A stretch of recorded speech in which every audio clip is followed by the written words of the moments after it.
Welcome to another deep dive. Today we're plunging into a truly fascinating ancient story. It's a narrative that wraps around a profound teaching, giving us a vivid picture of some pretty deep concepts. hmm Our sources for this journey are notes, research, and excerpts from a text called Sukhasāmaṇeravatthu, which is actually connected to a really powerful verse from the Dhammapada, one of the classic spiritual texts. A core text, yeah. Our mission in this deep dive is to travel through the story, starting with a scene of immense material wealth and, frankly, staggering extravagance. It really is. From there, we'll see the surprising power of a single, selfless act, and ultimately connect it all to the highest form of self-mastery. We're going to unpack what this ancient narrative can teach us about, value, intention, and discipline. And what's fascinating here is how this story acts as such a potent illustration. Mm. It shows us how these deep spiritual principles aren't just abstract ideas confined to texts. They are forces that play out dramatically in the lives of individuals across different circumstances, really highlighting the consequences of their choices, their intentions, and where they place their value. Okay, let's unpack this by going way, way back in time.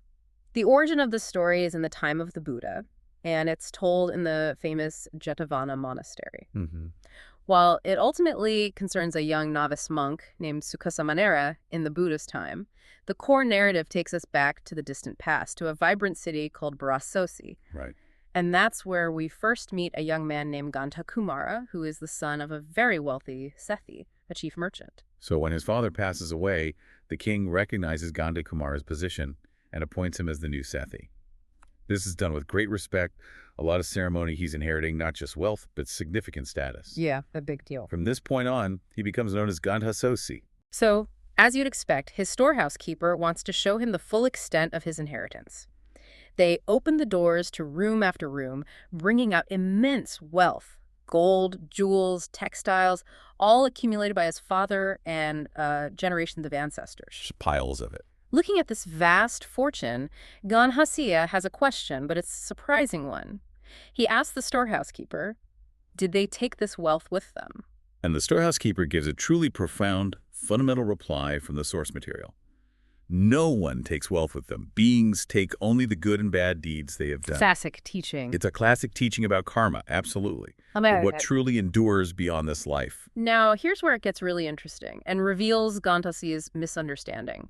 He reflects on this, but instead of grasping the point about deeds, he seems to think his ancestors were, foolish to leave all this behind. Yeah, completely misses the point. His plan, as he sees it, is simple.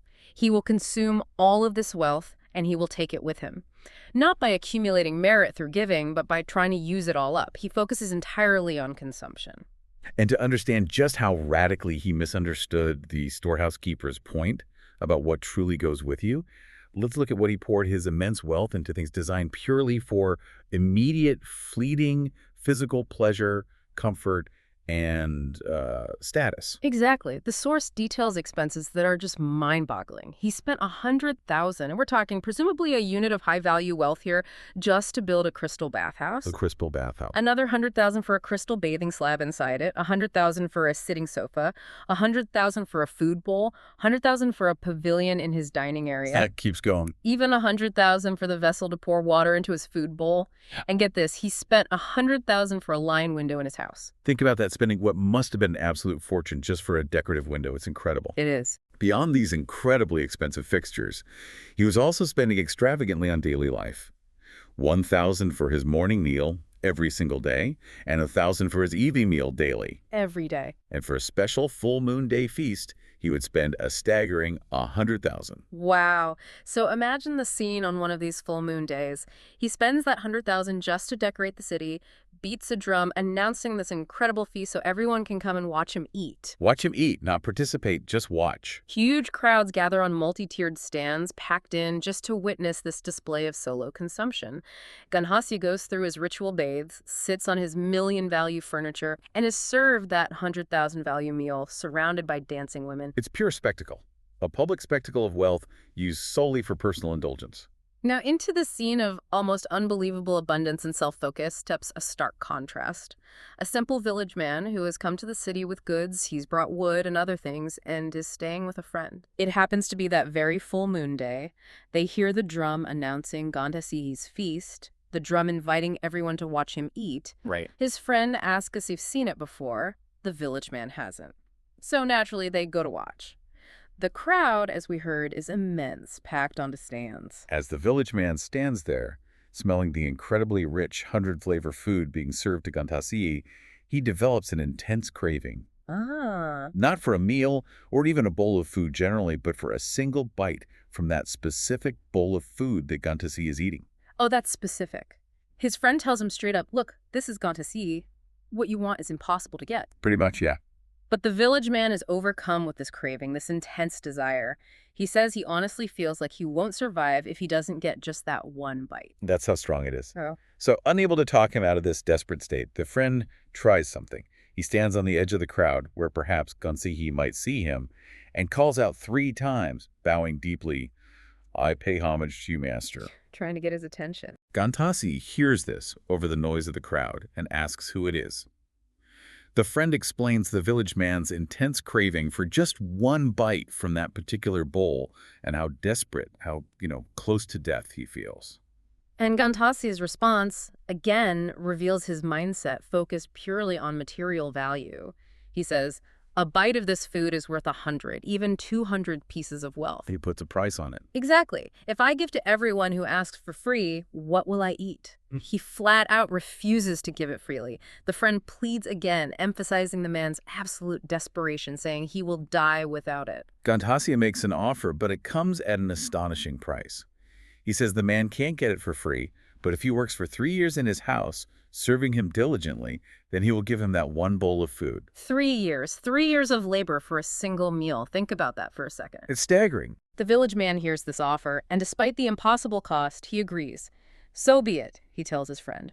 He makes the commitment, leave his wife and children behind, and enters Gantasihi's service, dedicating himself to 3 years of work just to earn that one bowl of food.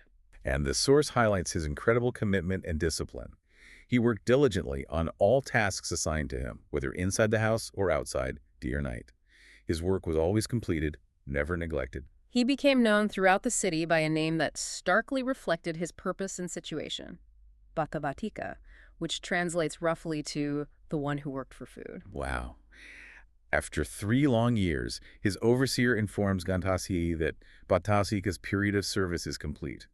The overseer specifically praises his exceptional diligence, confirming that he never neglected a single task. Gantasihi's response here is actually quite unexpected, showing perhaps a flicker of recognition for such dedication. You'd think. He orders the overseer to give Paccekabuddha wealth equivalent to 3,000. The source seems to link this to the value of Gantasihi's own meals for a couple of days. But more significantly, Yes. Gantasihi decides to give Paccekabuddha all the special honors, the lavish setting, and the wealth associated with his own extravagant full moon day meal, but just for one day. For one day, the whole setup. The whole setup. He even instructs everyone in his household except his beloved wife to attend to Paccekabuddha as they would attend to him. So Paccekabuddha, the man who worked 3 years for a single meal, is now given the full, over-the-top treatment. He has baths with the expensive water in the crystal bathhouse, wears Gantasihi's finest clothes, sits on his million-value sofa in the special pavilion. Amazing. And Gantasihi himself announces with a drum that Paccekabuddha has received the food he worked for, and people should come and watch his feasting, just as they watched Gantasihi. The crowds gather again. So he's the center of the spectacle now. Paccekabuddha is surrounded by dancers, and that single, long-awaited bowl of food, the fruit of 3 years of labor, is finally placed before him. He's worked for this moment, this one meal. Now here is the turning point of the entire story, where everything pivots.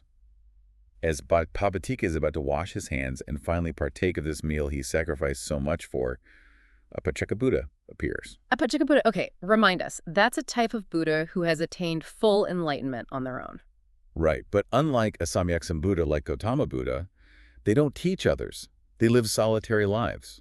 They are beings of immense spiritual power and purity. Got it. And this one has just arisen from a 7-day deep meditation absorption on a mythical mountain, Dhammapadaṭṭhakathā, and is now seeking alms.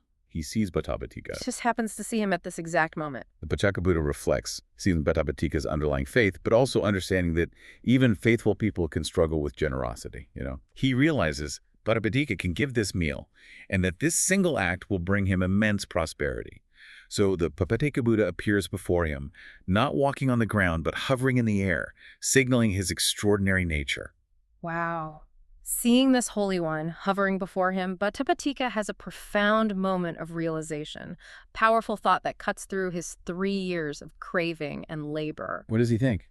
He thinks, before, because I did not give generously, this implies a past life context, I suffered for 3 years working for a single bowl of food in another's house. This food, if I eat it, would sustain me for only 1 day and night. Okay. But if I give it to this Holy One, it will sustain my merit for countless thousands of eons. I will give it to him. Incredible. The incredible sacrifice, the true act of generosity. Despite working 3 years specifically for this one meal and not having taken a single bite yet, he completely overcomes his intense craving for it. Yeah, that desire he thought would kill him. Exactly. Understanding the difference between fleeting physical pleasure and lasting spiritual benefit. He lifts the bowl himself, approaches the Paccekabuddha, gives the bowl to someone else to hold just for a second to adjust, bows reverently, takes the bowl back, and begins to pour the food into the Paccekabuddha's alms bowl with his right hand. And as is the custom, when an alms bowl is sufficiently full, the recipient covers it. The Paccekabuddha covers his bowl when it's about halfway full. But Bhattacabhutta isn't finished. His pure intention is so strong, he makes a passionate plea. Bhante, one portion cannot be divided in two. Meaning the meal itself. Yeah, the meal, the offering. Please don't look after me in this world by saving half for me. Please look after me only in the next world. I will give it all without leaving anything back. Wow. Complete surrender. The source emphasizes this point. Giving everything, even if it's just a little, without keeping anything back for yourself. This is called niravasesa, and it brings about incredibly great results. And that's what he does. And that's what he does. He finishes pouring the entire meal, leaving nothing for himself. He bows again and makes his wish, focusing on the lesson he learned from his suffering. Bhante, he says, because of one bowl of food, I suffered for 3 years working in another's house. Now, because of giving this food, wherever I am reborn, may there only be happiness. That makes sense given his past. And may I share in the Dhamma you have seen.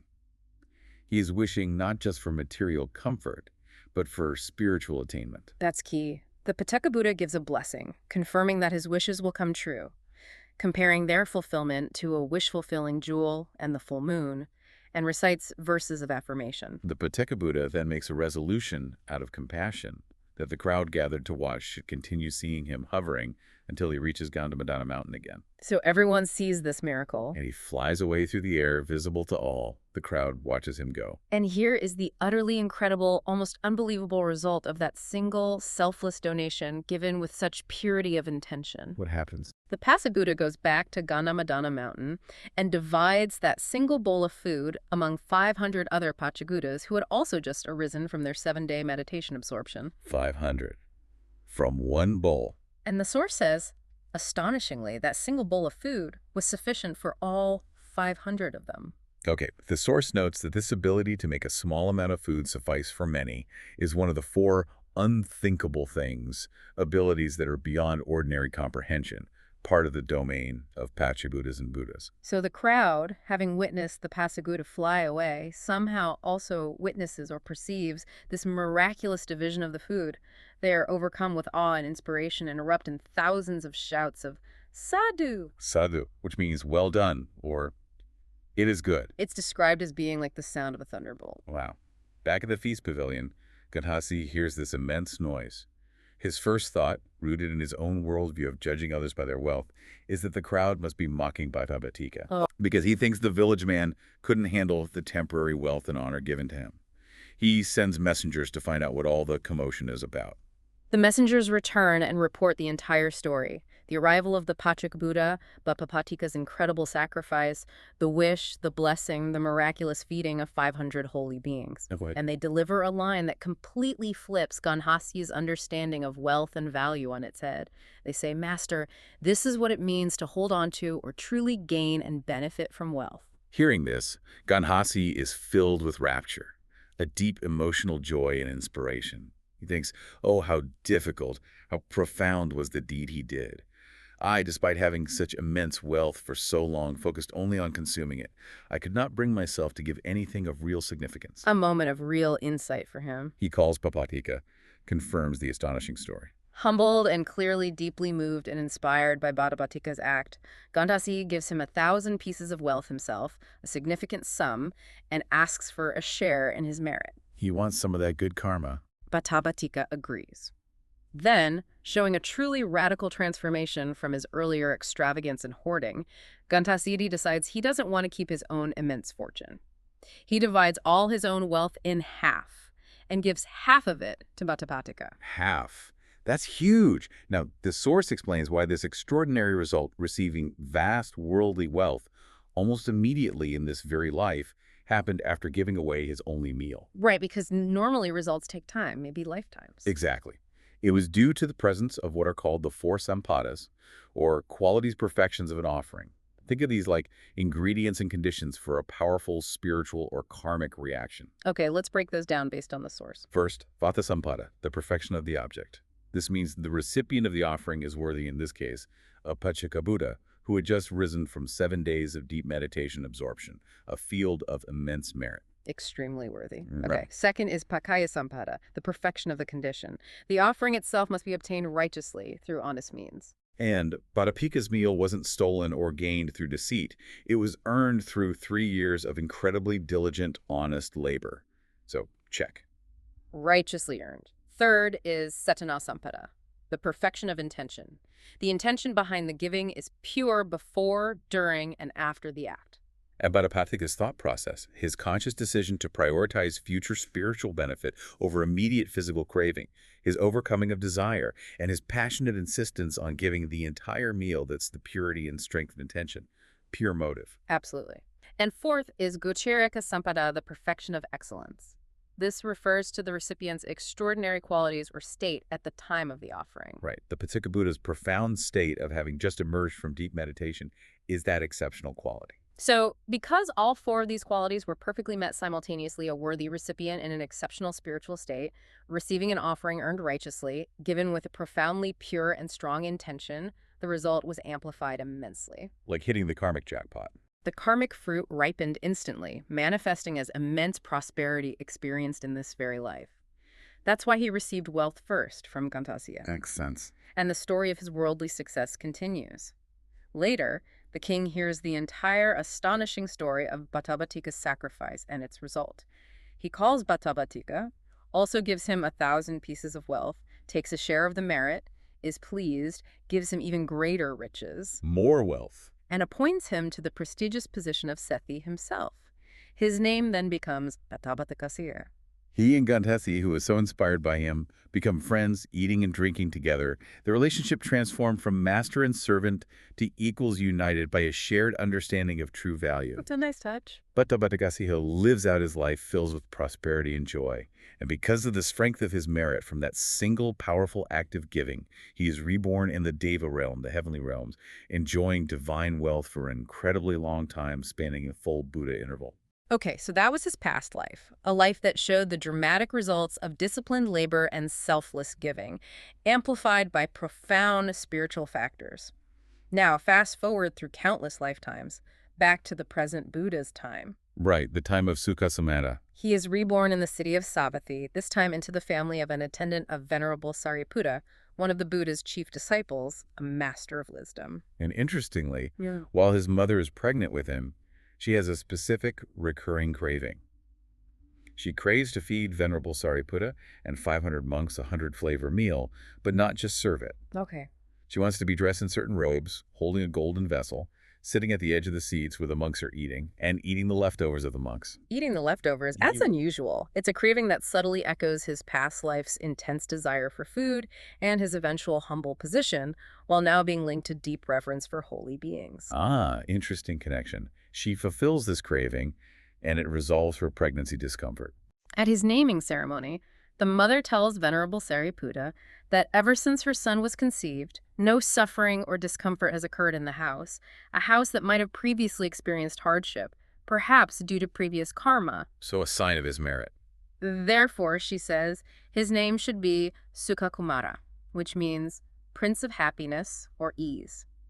Venerable Sariputta accepts the name and gives the young boy the 5 precepts, the basic moral training. And his mother, remembering the ease his presence brought, resolves not to obstruct his wishes. She gives similar donations and other important ceremonies in his young life. At the remarkably young age of 7, the boy, Sukhakumara, approaches his mother and expresses a clear wish. He wants to ordain under Venerable Sariputta. At 7, wow. His mother, remembering her resolve not to obstruct his wishes, readily agrees.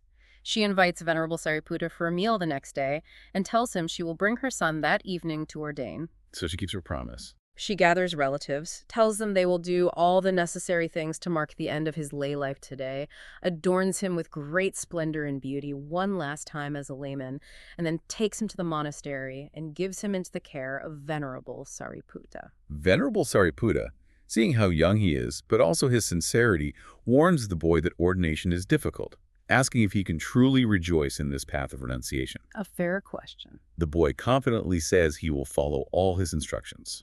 Venerable Sariputta gives him a basic meditation subject and ordains him as a novice monk, Sukhasāmaṇera. So now he's novice Sukha. His parents, showing their joy and support for his decision, celebrate the ordination by providing that elaborate 100-flavor meal to the Buddha and the entire community of monks for 7 days within the monastery before returning home. So now he is novice Sukha, a 7-year-old renunciate, full of past merit and a clear intention towards spiritual practice. On the 8th day, after the Buddha and the community of monks have gone into the village for alms round, Venerable Sariputta finishes his morning chores, gives Sukhasāmaṇera his bowl and robe to carry, and heads towards the village for his own alms round. On the path to the village, the novice sees some everyday things, but things that spark a profound realization in his young mind. He sees people carrying water and guiding it precisely using irrigation channels. Okay, simple things. He sees fletchers, arrow makers, heating arrow shafts and straightening them carefully, and he sees carpenters bending wood, shaping it for wheels or other structures. And like a truly wise novice, a Pandita Samanera, as the source calls him, someone quick to learn and understand deeply, he asks Venerable Sariputta about these processes. Just curious. Venerable Sariputta explains how these craftsmen apply heat, force, and skill to shape and guide their materials according to their will. Hearing these simple explanations, something clicks inside the novice. He says to Venerable Sariputta, "Bhante, if you would take your bowl and robe, I would return." He wants to go back. He understands that seeing these craftsmen has shown him something crucial about discipline, and he has important internal work to do. Venerable Sariputta, perhaps sensing the depth of the novice's thought and not wanting to obstruct this arising wisdom, takes back his bowl and robe. As the novice turns back towards the monastery, he makes a request to Venerable Sariputta, echoing a theme from his past life. The food craving. Bhante, when you bring food for me, please bring a 100-flavor meal. Again with the 100-flavor meal. Venerable Sariputta, likely surprised by the request for such a lavish meal, asks how he could possibly get such a thing during his alms round. And the novice's reply, reflecting his deep conviction, his past merit, and his intention to put forth intense spiritual effort, is quite bold for a 7-year-old. What does he say? Bhante, if you cannot get it by your own merit, you will get it by my merit. Wow, confident. He knows the power of dedicated practice and past good deeds. Absolutely. Venerable Sariputta gives him the key to his room and goes into the village for alms, perhaps pondering the novice's words. The novice returns to the monastery, opens Venerable Sariputta's room, closes the door, focuses his deep knowledge and insight onto his own body and mind, and sits down, ready to meditate intensely. He's serious. And the result of his virtue and effort is immediate and felt even on a cosmic scale. The source states that by the power of his virtue and the intensity of his practice, Sukha's, the king of gods, seat in the heavenly realms becomes hot. Like an alarm bell for the gods. Sort of. Sukha investigates, sees the novice's profound dedication, and thinks it is proper for him, the king of gods, to go and provide protection for this incredible act of self-discipline. So the gods get involved? Sukha calls upon the 4 great kings, the powerful regents of the 4 directions, and orders them to go immediately and drive away any noisy birds or other disturbances from the monastery's nearby forest. Clearing the space? They obey and guard the area. Sukha then orders the moon and sun deities, "Take your celestial palaces, your chariots of light, and remain there." Hold on, stop time. This is a cosmic command that effectively holds the apparent movement of the sun and moon, slowing or stopping the perception of time around the monastery. They obey. Sukha himself goes and guards the place of the winnowing fan, a symbolic location associated with driving away hindrances and impurities, like spiritual obstacles. Incredible. The result is the monastery grounds become completely silent and still, a perfect environment for deep meditation. Absolutely protected. Within this protected, tranquil environment, the novice, with his mind perfectly focused and directed, develops insight meditation, vipassana, and rapidly attains 3 of the 4 noble paths and their fruits, Sotapadhi, Sakadagami, and Anagami. These aren't just abstract names. These are the first 3 stages of enlightenment, profound levels of spiritual awakening where specific mental defilements are permanently eradicated, guaranteeing that the practitioner will never be reborn in lower realms and will attain full enlightenment within a certain number of future lives. He is making rapid, irreversible progress towards the ultimate goal. Wow, in one sitting. It seems so, with that level of intensity and protection. Meanwhile, back in the village, Venerable Sariputta, reflecting on where he could possibly get a 100-flavor meal as the novice requested, thinks of a particularly supportive lay family. Ah, the ones who might have such food. He goes there, they welcome him joyfully, take his bowl, seat him respectfully, and offer him gruel and snacks. They ask him to give a Dhamma talk appropriate for the time until the main meal is ready. He speaks to them. They then offer him that 100-flavor meal. Seeing that he is ready to depart, they offer even more, feed him again, and give him a bowl full of the special food to take away. So he got it. He got it. Venerable Sariputta, thinking, my novice must be hungry now, hurries back to the monastery with the food. But here's where the Buddha steps in directly, his omniscience perceiving the entire situation. On that day, the Buddha had come out early from his perfumed hut and was reflecting on beings and their potential. Okay. He saw that Sukhasāmaṇera had returned to the monastery with the clear intention to practice intensely and had already attained the first 3 paths and fruits. He knew the novice was moments away from attaining the 4th and final stage arahantship, full liberation. So close. He foresaw that if Venerable Sariputta arrived with the food and knocked on the door before the novice attained arahantship, the interruption would be an obstacle to that final crucial step. Right. Timing is critical. So with immense compassion and perfect timing, the Buddha decides, I must go and guard the gatehouse. He goes and stands, personally guarding the entrance to the monastery. A Buddha himself. Venerable Sariputta arrives with the 100-flavor meal for his novice. The Buddha, standing at the gate, stops him and asks him the same 4 questions that the novice had asked earlier about the water carriers, fletchers, and carpenters. Buying time. Buying time, perhaps reinforcing the lesson. And it's precisely at the very end of Venerable Sariputta's answers to those questions, with time held still and the monastery guarded by cosmic forces and the Buddha himself, that inside the room, the novice Sukhasāmaṇera attains the 4th path and fruit, arahantship. He did it. He is now a fully enlightened being, free from all mental defilements. The Buddha then tells Venerable Sariputta, Go, Sariputta, give your novice the food. Venerable Sariputta goes to his room and knocks on the door. The novice comes out, no longer a mere novice striving, but a fully enlightened arahant. He performs the customary duties for his preceptor. What about the food? When told to eat the food, the 7-year-old arahant knows Venerable Sariputta's pure state doesn't need his past merit to get food now. He reviews his low seating place, perhaps reflecting on his spiritual journey from the humble position he occupied physically and mentally, before enlightenment performs the meal duties for Venerable Sariputta, and then washes his bowl, having no need for the food himself. Interesting. At that exact moment, with the novice's task complete and liberation achieved, the divine protection ceases. The 4 great kings release their guard, the moon and sun release their vehicles, Sukha releases his guard from the winnowing fan place. And suddenly, the sun, which had been held in place, is seen far past midday. The monks who are out in the monastery grounds, seeing the sudden shift in time, are completely confused. Understandably. They say to each other, it looks like evening already. The novice just finished eating a little while ago. What happened? Was the morning unusually long and the evening unusually short today? The Buddha arrives and asks what they are discussing. They explain their confusion about the time, how the days seem to have passed so quickly. And the Buddha explains the cosmic intervention.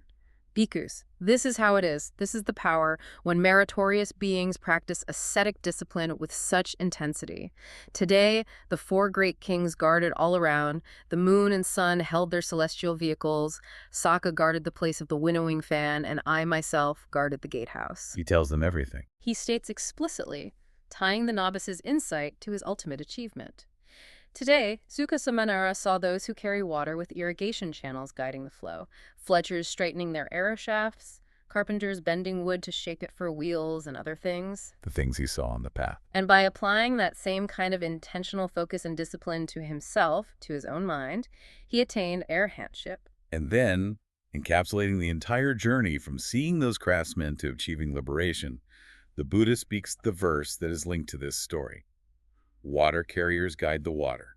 Fletchers straighten the shaft. Carpenters bend the wood. The wise discipline themselves. The meaning is clear. Just as these skilled craftsmen apply focused effort, discipline, and skill to shape and control their external materials, water, wood, metal, the wise individual applies that same kind of intentional discipline to shape and control their internal world, their mind, their intentions, their actions. That's the core message.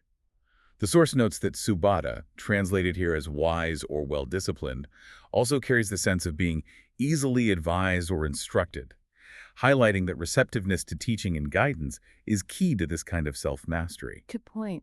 And the concluding result is that at the end of this profound teaching, many in the audience were inspired and attained the fruits of stream entry and other stages of enlightenment themselves. What an incredible layered journey this story takes us on. We see Gantasye trapped by a misunderstanding of wealth, believing consumption was key. Right, his initial mistake.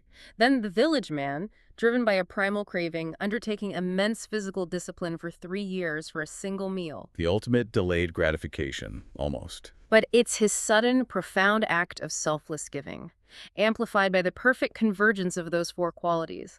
The worthy recipient in a high state, the righteously earned gift, the pure intention that unlocks immediate worldly prosperity and sets the stage for future spiritual progress. It truly shows how value isn't just about the material amount, but the intention and circumstances surrounding the act, especially generosity. And it links that past life's discipline of labor to the novice's final, ultimate discipline. Yeah, the connection is clear.